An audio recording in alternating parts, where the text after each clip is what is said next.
బాలరాముడు అంటున్నాం కదా మనం, రాముడు అనగానే బాలరాముడు అనే విషయం ఏమిటి? బాలరాముడు ఏమిటి అంటే అక్కడ ఎవరిని ప్రతిష్ఠిస్తున్నారనే విషయంలో బాలరాముడు ఎలా వచ్చాడు అని. రాముడు అనగానే మనం అది చూస్తాం కదా పెద్ద విగ్రహాన్ని. విషయం ఏమిటి అని అంటే ఇక్కడ 51 అంగుళాలతో 5 సంవత్సరాల బాలుడు ఏ విధమైనటువంటి ఆ రూపంతో ఉంటారో ఆ రూపపూరితమైనటువంటి ప్రతిష్ట కలుగుతూ ఉన్నది అనేటువంటిది దీంట్లో ఉన్నటువంటి సత్యం. ఈ బాలరాముని యొక్క ప్రతిష్ట ఏమిటి అని అంటే తేజోవంతము, జ్ఞానవంతము, శక్తివంతము బాలునిది.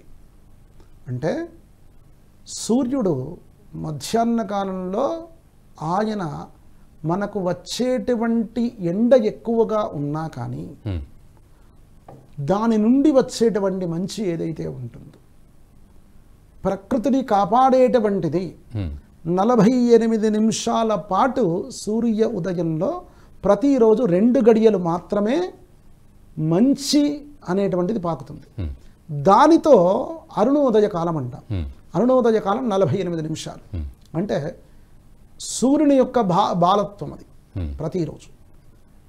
అదొక ఉదాహరణ మీకు చెప్తూ ఉన్నటువంటి అదొక ఉదాహరణ.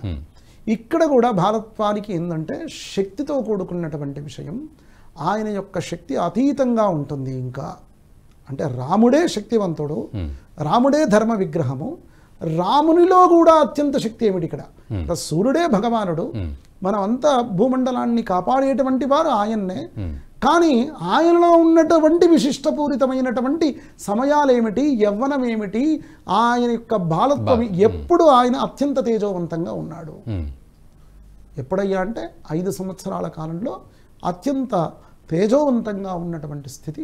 కనుకనే ప్రతి బాలునిలో ఆ విధమైనటువంటి స్థితులు ఉంటాయని, కనుక ఆ విధమైన ప్రతిష్ఠ చేయడానికి అది కూడా ఒక కారణం అని నేను అనుకుంటూ ఉన్నాను. ఎందుకంటే అది శాస్త్రబద్ధమైనటువంటి స్థితి అన్నట్టు.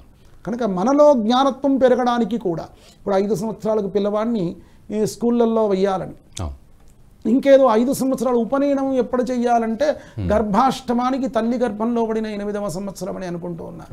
అట్లా కాదది, అసలు 5వ సంవత్సరం నుంచే చెయ్యాలని చెప్పబడింది. కనుకనే అది అత్యంత శక్తిపూరితమైనటువంటి వయస్సు అన్నట్టు. అది కూడా నాకు తెలిసి ఇక్కడ శిల్పులు కానీ వీళ్ళందరూ ఆగమ శాస్త్రాన్ని చాలా ఆపోషణ పట్టినటువంటి వారు వాళ్ళందరినీ కూడా పిలిపించి ఆ విధమైనటువంటి ప్రతిష్ఠ ఆ యొక్క బాలరాముని తీసుకోవడానికి కూడా ఇది ఒక ప్రధాన కారణమైంది. పూర్వం కూడా బాలరాముడే ఉండేవాడు అని అక్కడ ప్రతిష్ఠ. ఆ పూర్వం కూడా చేసినటువంటి వారు ఎందుకు బాలరామునే చేశారంటే ఇదే దాంట్లో ఉన్నటువంటి అంతరార్థము అని అనుకుంటూ ఉన్నా. ఈ వీడియో మీకు నచ్చినట్టయితే లైక్ చేయండి, 10 మందికి షేర్ చేయండి. అలాగే కామెంట్ల రూపంలో మీ అభిప్రాయాలను మాతో పంచుకోండి. Nationalist hub group of channels ను సబ్స్క్రైబ్ చేసుకుని తెలుగునాట జాతీయవాద జర్నలిజాన్ని ప్రోత్సహించండి. ఈ వీడియో కింద ఉన్న బెల్ ఐకాన్ పై క్లిక్ చేయడం మర్చిపోవద్దు.